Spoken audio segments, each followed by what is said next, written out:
नमस्कार, news one India देख रहे हैं आप। आपके साथ मैं हूं मीनाक्षी रजक। बुलेटिन की शुरुआत करेंगे इस वक्त की बड़ी खबर के साथ। यूपी में जारी एमएलसी चुनाव के लिए मतदान और गोरखपुर में मतदान के बाद मुख्यमंत्री योगी आदित्यनाथ ने कहा है कि एमएलसी चुनाव में बीजेपी की प्रचंड जीत होगी।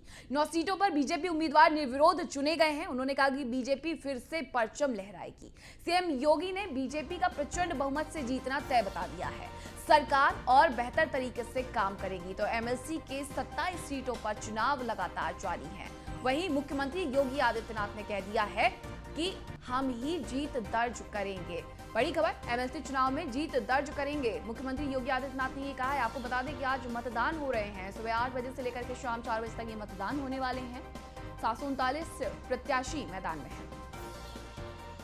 अपील होगी कि प्रदेश के 25 करोड़ नागरिकों के हितों को ध्यान में रखते हुए हम भारतीय जनता पार्टी को जो आशीर्वाद जनता जनार्दन ने विधानसभा में दिया है, विधान परिषद में भी और समर्थन अवश्य भारतीय जनता पार्टी के अधिकृत प्रत्याशियों को चुने गए जनप्रतिनिधियों का अवश्य प्राप्त होगा।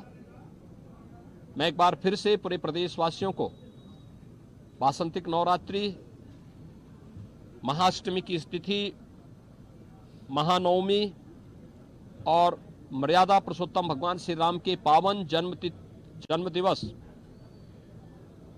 रामनवमी की भी हृदय से बधाई देता हूं, अपनी शुभकामनाएं देता हूं। मेरठ में मतदान करने पहुंचे सांसद राजेंद्र अग्रवाल। नगर निगम बूथ पर मतदान करने पहुंचे राजेंद्र अग्रवाल। एमएलसी चुनाव को लेकर आज मतदान हो रहा है।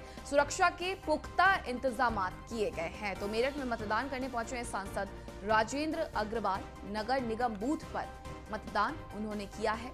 27 सीटों पर चुनाव हो रहे हैं। 36 एमएलसी की सीटें हैं, जिसमें से 9 भारतीय जनता पार्टी के खाते में गई हैं। निर्विरोध चुनाव जीते हैं बीजेपी के प्रत्याशी। वहीं 27 सीटों पर चुनाव हो रहे हैं। और मेरठ की तस्वीरें देखिए। मेरठ में मतदान करने पहुंचे थे सांसद राजेंद्र अग्रवाल, जिन्होंने नगर निगम बूथ पर मतदान किया है। सुबह 8 बजे से लेकर के शाम 4 बजे तक वोटिंग जारी रहेगी। और लखनऊ की मेयर संयुक्ता भाटिया ने भी एमएलसी चुनाव में मतदान किया है। मतदान के बाद उन्होंने क्या कुछ कहा है, आपको सुनवाते हैं। साथ है मेयर संयुक्ता भाटिया। मैम, जिस तरीके से विधानसभा में बहुमत था, आप विधान परिषद बिल्कुल जिस तरह से विधानसभा में हमें मिला है बहुमत, उसी प्रकार से विधान परिषद में भी हमारी 27 सीटों में 9 पे हम निर्विरोध जीत चुके हैं। बाकी हमारी आज वोटिंग हो रही है और उसमें हम आगे चल रहे हैं। मैम, अब तो राहें आसान हो गई माना जाए, क्या अब नया होगा? अब आदरणीय प्रधानमंत्री और मुख्यमंत्री जी के नेतृत्व में जिस प्रकार से 5 वर्षों में विकास की गति आगे बढ़ी है और तेजी से आगे बढ़ेगी। 1990 के बाद पहला बार ऐसा होगा जब किसी सरकार के पास दोनों सदनों में बहुमत होगा। बिल्कुल, और इसमें विकास कार्य और तेजी से होगा। दोनों सदनों में होने से लाभ ये रहता है कि आपस में तालमेल रहता है और विकास का कार्य तेजी से आगे बढ़ता है। विकास की गति और आगे बढ़ेगी। ये है लखनऊ मेयर संयुक्ता भाटिया, जो कह रही हैं कि विकास की गति और तेज होगी और कहीं न कहीं हमारी कोशिश होगी कि तेजी के साथ चीजों को आगे बढ़ाया जाए। कैमरामैन रघुनाथ सोनी के साथ मैं इसके बाजपेयी, न्यूज़ वन इंडिया। वहीं बरेली में बीजेपी सांसद धर्मेंद्र कश्यप ने जीत का दावा किया है। विकास कार्यों के आधार पर होने जा रही है बीजेपी की जीत। उन्होंने कहा कि बुलडोजर पर भी सांसद धर्मेंद्र कश्यप ने कहा कि माफियाओं और अपराधियों पर लगातार चल रहा है बाबा जी का बुलडोजर। लगातार चलता रहेगा और बाबा जी का बुलडोजर।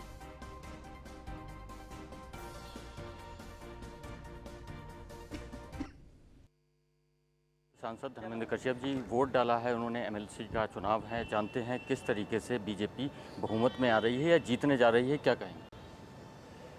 देखिए, निश्चित तौर पर आप देखेंगे हम राज्यसभा में पहली बार 100 का आंकड़ा पार कर रहे हैं और 101 सीट हमारी राज्यसभा में होने जा रही है। और उत्तर प्रदेश की विधान परिषद में भी हम स्पष्ट बहुमत ला करके ही दम लेंगे, क्योंकि भारतीय जनता पार्टी की सरकार उत्तर प्रदेश में चल रही है। देश में मोदी जी की सरकार चल रही है और डबल इंजन की सरकार है। और उनकी जो जन कल्याणकारी योजनाएं हैं वो गांव, गरीब, किसान लोग पसंद कर रहे हैं, तो निश्चित तौर पर भारतीय जनता पार्टी को एक तरफा मतदान करने का काम कर रहा है। सपा अपनी जीत का दावा कर रही है, क्या लगता है? देखिए, समाजवादी का हश्र तो आप देख चुके हैं अभी प्रदेश के चुनाव में भी। अब कोई उनके छलावे में आने वाला नहीं है, और जिस तरीके से वो तुष्टीकरण की राजनीति करते हैं और जिस तरह से उन्होंने आय से अधिक संपत्ति बनाई, लूट खसूट करके क्या कहते हैं संपत्ति बनाई, बाबा जी का बुलडोजर उनको जवाब दे रहा है। बरेली में बुलडोजर जैसे चुनाव तो हो गए, जैसे चल रहा है लगातार, और भी कई जगह चल रही है। निश्चित तौर पर चलेगा, क्योंकि ये भारतीय जनता पार्टी की सरकार है। बाबा जी का बुलडोजर रुकने वाला नहीं है। जिन्होंने अनैतिक कमाई की है, जिन्होंने लोगों को लूटा है, उनको उनका धन वापस करके लौटाने का काम भारतीय जनता पार्टी करेगी, और ऐसे लोगों को चुस्त और दुरुस्त किया जाएगा। अब कहीं बेईमानी नहीं चलेगी। तो देखिए, धर्मेंद्र कश्यप को आप सुन रहे थे, जो कह रहे हैं कि भारतीय जनता पार्टी की जीत सुनिश्चित है और योगी जी का, बाबा जी का बुलडोजर ऐसे ही चलता रहेगा। हमारे संवाददाता मुजफ्फरनगर से सचिन जौहरी हमारे साथ जुड़ गए हैं। सचिन, किस तरीके की सियासी हलचल देखने को मिल रहे हैं? सियासी समीकरण क्या बने हुए हैं भारतीय जनता पार्टी के पक्ष में या समाजवादी पार्टी के पक्ष में? आज बड़ी ही शांतिपूर्वक यहाँ पर मतदान चल रहा है, लेकिन मुजफ्फरनगर में भारतीय जनता पार्टी की जो वंदना वर्मा है पूरी तरह से आश्वस्त नजर आ रही हैं। उनके जो सभी नेतागण हैं पूरी तरह से आश्वस्त हैं। वहीं समाजवादी पार्टी के जो नेतागण हैं वो चुनाव से पहले से ही गायब हैं और लगातार कहीं भी वो दिखाई नहीं दिए हैं। तो पूरी तरह से लग रहा है कि मुजफ्फरनगर में भी भारतीय जनता पार्टी की जो वंदना वर्मा है वो दांव खेल सकती है और बड़ी जीत हासिल कर सकती है। मुजफ्फरनगर मोहम्मद आसिफ उनके सामने है, क्या लग रहा है? देखिए, मोहम्मद आरिफ पहले मुजफ्फरनगर में राजनीति में इतने सक्रिय नहीं थे, एकदम से उनका नाम आया है और चुनाव से पहले भी वो कहीं भी मुजफ्फरनगर में नहीं देखे गए, कहीं प्रचार प्रसार में भी उनका कोई ज्यादा जोर नहीं दिखा। तो ऐसा लगता है कि पहले ही घुटने टेक चुके हैं और वंदना वर्मा एक बड़ी जीत हासिल कर सकते हैं। आप मोहम्मद आरिफ के बारे में कह रहे हैं कि कहीं भी चुनावी मैदान में वो नजर नहीं आए हैं, ना प्रचार के दौरान और ना ही पहले उन्हें नोटिस किया गया है, और ऐसे में लगातार समाजवादी पार्टी ये कहती है कि अगर चुनाव एक तरफा नहीं होता है और पूरी तरीके से सही तरीके से होता है तो हमारी ही जीत सुनिश्चित है। तो ऐसे में समाजवादी पार्टी ऐसे प्रत्याशियों के साथ चुनावी मैदान में उतरी है जिन्हें कभी जनता ने देखा ही नहीं है, तो जीत कैसे सकेंगे? बिल्कुल, आरिफ जोला का नाम जैसे ही सामने आया तो लगा कि पता नहीं कैसे दाव खेला गया समाजवादी पार्टी द्वारा। उसी से लोगों ने एकदम से अंदाजा लगाया गया कि वंदना वर्मा का पलटा भारी रहेगा और यही देखा भी जा रहा है। लगातार वंदना वर्मा ने मीटिंगें की, अपना प्रचार प्रसार भी किया, लेकिन जो समाजवादी पार्टी का आरिफ जोला है वो कहीं देखे ही नहीं गए और लगता है कि उन्होंने पहले ही अपना घुटने टेके और उसके बाद वंदना वर्मा को बढ़त देखी जा रही है। तो यहाँ पर जो सियासी समीकरण है वो वंदना वर्मा के पक्ष में जाते हुए दिखाई दे रहे हैं। कौन से वो वीआईपी चेहरे हैं जो अभी तक वोट करने के लिए पहुंचे हैं मुजफ्फरनगर में? देखिए, मुजफ्फरनगर में गठबंधन की तरफ से पंकज मलिक विधायक है चरखावल के और चंदन चौहान मीरापुर से पहुंचे थे। उसके अलावा भारतीय जनता पार्टी के केंद्रीय राज्य मंत्री डॉक्टर संजीव बालियान, राज्य मंत्री कपिल देव अग्रवाल, जिला पंचायत अध्यक्ष वीरपाल निर्वाल और सभी लोग यहां पर पहुंच चुके हैं और मतदान अपना मत का प्रयोग कर रहे हैं।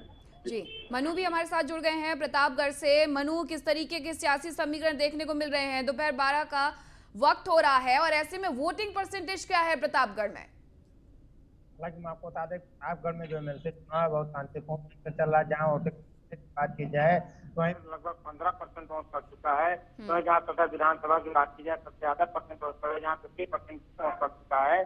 तो कुंडा की बात की जाए 36 परसेंटेज में अभी तक वोट पड़े।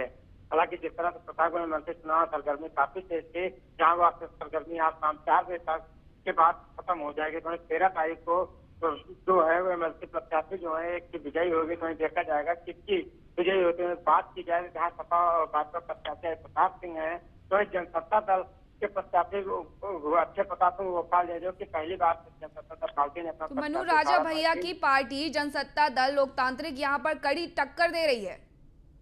जी हाँ जी, बात की जाए तो जनसत्ता दल लोकतांत्रिक पार्टी राजा भैया की पार्टी है और पहली बार अपना प्रत्याशी उतारे हैं जो कि बहुत करीबी है उनके करीबी है प्रताप सिंह गोपाल जी, क्योंकि 3 बार एमएलसी रह चुके हैं। इस बार भी एमएलसी है जो कि प्रत्याशी है और भाजपा और जनसत्ता दल से कांटे की टक्कर मानी जा रही है। मनु, इस बार विधानसभा के चुनावों में राजा भैया निर्दलीय ना होकर के अपनी पार्टी बना करके उतरे थे, 19 प्रत्याशी भी उन्होंने ऐसे में उतारे थे और ऐसे में अब एमएलसी चुनावों पर भी उनकी पूरी नजर है। जी, हम आपको बता दें, जहाँ राजा भैया खुद अपनी पार्टी बनाया, खुद अपने पार्टी के राष्ट्रीय अध्यक्ष हैं, तो अपने पार्टी के अपने ही विधानसभा से प्रत्याशी थे, वहाँ से विजयी प्राप्त हुए, तो उनके विधायक हैं विनोद सरावत जो मौके पे उन्हीं के पार्टी के प्रत्याशी हैं, जो कि बाबागंज से। जहाँ इस बार एमएलसी चुनाव की बात की जाए, एमएलसी चुनाव के सीट पे नजर है प्रतापगढ़ की नजर है, जो कि अपने करीबी हैं श्री प्रताप सिंह हैं, उनके करीबी उनको प्रत्याशी बनाया और इस सीट का दावा है कि उनकी सीट है। जी सचिन, दोपहर 12 का वक्त हो रहा है, 12 से ज्यादा बज गए हैं, यानी कि 4 घंटे बीत चुके हैं, तो ऐसे में मुजफ्फरनगर में वोटिंग परसेंटेज क्या है? देखिए, अभी जिला प्रशासन के द्वारा कोई घोषित नहीं किया गया है। 10 बजे तक 22% मुजफ्फरनगर में मतदान हुआ था और पूरी तरह से शांतिपूर्ण मतदान चल रहा है। पूरा पुलिस फोर्स की अगर सुरक्षा व्यवस्था की बात करें तो 4 जोन में मुजफ्फरनगर को बांटा गया है, भारी पुलिस बल तैनात है और बड़ी ही शांतिपूर्वक मुजफ्फरनगर में इस समय मतदान चल रहा है। जी मनु, किस तरीके की सुरक्षा व्यवस्था की गई है? सुरक्षा व्यवस्था बहुत इम्पोर्टेंट हो जाती है क्योंकि एमएलसी के ये चुनाव है, 4 बजे ये चुनाव समाप्त हो जाएंगे और उसके बाद की जो प्रक्रिया होगी उसके लिहाज से भी सुरक्षा व्यवस्था काफी महत्वपूर्ण है, तो किस तरीके की सुरक्षा व्यवस्था यहाँ पर की गई है? बता दें कि भागपुर में जो सुरक्षा व्यवस्था की बात है, सुरक्षा व्यवस्था कड़ी सुरक्षा व्यवस्था की गई, तो केंद्रीय पुलिस बल भी मौजूद है, यहाँ बूथ के अंदर मौजूद है, जहाँ हर एक बूथ पर जो कि 18 मतदान केंद्र बनाया गया था, 18 मतदान केंद्र जहाँ केंद्रीय सुरक्षा बल है, बाहर यूपी पुलिस और 3 लेयर में लगाई गई सुरक्षा बल लगाई गई, जहाँ कई सुरक्षा के बीच मतदान चल रहा है। 18 मतदान केंद्र बनाए गए हैं। मनु देखिए, आज जहां पारा हाई सियासत का है, एमएलसी चुनाव हो रहे हैं, ऐसे में पारा हाई मौसम का भी है, तो क्या कुछ तैयारियां की गई हैं गर्मी को लेकर के? गर्मी का सीजन है, तो क्या शासन प्रशासन की तरफ से पानी की व्यवस्था या किसी तरीके की कोई व्यवस्था की गई है? जिस तरह से गर्मी है, चिलचिलाती धूप है, तो सियासी जो है चुनाव है, प्रत्याशियों का भार, प्रत्याशियों भी गर्मी से जहाँ बात की जाए, बूथों की बात की जाए, जहाँ प्रशासन की तरफ से बूथ पर जहाँ कर्मचारी हैं, पानी की व्यवस्था की गई, छाव की व्यवस्था की गई, प्रशासन की तरफ से पूरी कड़े इंतजाम किए गए। 18 मतदान केंद्र बनाए गए हैं। कितने मतदाता हैं वोट करने के लिए आज? प्रतापगढ़ में 17 ब्लॉक हैं, तो वहीं 18 मतदान केंद्र बनाया गया है। मतदान केंद्र जो कि प्रतापगढ़ के सदर विधानसभा का जिला पंचायत, वहाँ मतदान केंद्र बनाया गया है। कुल 18 मतदान केंद्र है, तो वहीं 28 से 15 मतदाता है वो आज अपने मत का प्रयोग कर रहे हैं। तो अभी 4 घंटे बीत चुके हैं, ऐसे में क्या मतदान की जो प्रोसेस है, जो प्रक्रिया है, वो धीरे धीरे कम हो रही है? क्या मतदाता उसी स्पीड से पहुंच रहे हैं, उसी संख्या बल के साथ पहुंच रहे हैं जैसा कि सुबह 8 बजे की लाइनें देखने को मिलती हैं? हालांकि जो सुबह मौसम ठंड था, जहाँ ठंड मौसम था, तो गर्मी कम थी, जहाँ मतदाता था सुबह को मत का प्रयोग किया, वहीं जिस तरह से धीमे धीमे समय बीतता जा रहा है, गर्म मौसम चिलचिलाती धूप की वजह से मतदाता निकल कम रहे हैं। तो बात की जाए तो 2 बजे 3 बजे के बाद जब कुछ गर्मी कम होगी, जब आधा घंटा मतदान बचा रहेगा, 1 घंटा मतदान बचा रहेगा, तो अपना मत का प्रयोग कर रहे हैं। हालांकि मतदान जो है प्रक्रिया थोड़ी धीमी हो गई। जी मनु, आप हमारे साथ बने रहिए, दर्शकों को खबर बताते हैं, उसके बाद आपका रुख करते हैं। तो प्रयागराज से खबर है, जहां पूर्व कैबिनेट मंत्री सिद्धार्थनाथ सिंह ने मतदान कर दिया है। सिद्धार्थनाथ सिंह ने मतदान के बाद सपा पर जमकर निशाना साधा है। उन्होंने कहा कि सपा का सच जनता जानती है। शिवपाल यादव को लेकर के उन्होंने कहा है कि अगर वो बीजेपी में आते हैं तो हम उनका स्वागत करेंगे। तो सिद्धार्थनाथ सिंह उन्होंने भी मतदान कर दिया है, सपा पर जमकर निशाना भी साधा है और कहा है कि सपा का सच जनता जानती है। शिवपाल यादव पर भी वो बोल गए हैं, उन्होंने सीधे तौर पर कह दिया कि अगर वो आते हैं तो उनका स्वागत किया जाएगा। जहां एक तरफ डिप्टी सीएम केशव प्रसाद मौर्य बोलते हैं कि कोई वैकेंसी ऐसी नहीं है भारतीय जनता पार्टी के पास, तो वहीं सिद्धार्थनाथ सिंह कह रहे हैं कि अगर शिवपाल यादव आते हैं तो उनका स्वागत किया जाएगा। एमएलसी के 27 सीटों पर कड़ी टक्कर है भारतीय जनता पार्टी समाजवादी पार्टी के बीच में। वहीं पूरा पक्ष भारतीय जनता पार्टी के पक्ष में बनते हुए दिखाई दे रहा है। विधानसभा चुनावों की अगर बात करते हैं तो विधानसभा चुनावों में भारतीय जनता पार्टी ने पूर्ण बहुमत की सरकार बनाते हुए अच्छी खासी संख्या हासिल की थी और अब ऐसे में एमएलसी चुनावों में इसका फायदा। देखिए, वो समय समय पर ये एक सांप्रदायिकता की तरफ वो उत्तर प्रदेश को ढकेलना चाहते हैं। मुझे लगता है कि अखिलेश जी आपने ध्रुवीकरण की राजनीति करने का पूरा प्रयास 2022 के चुनाव में कर लिया।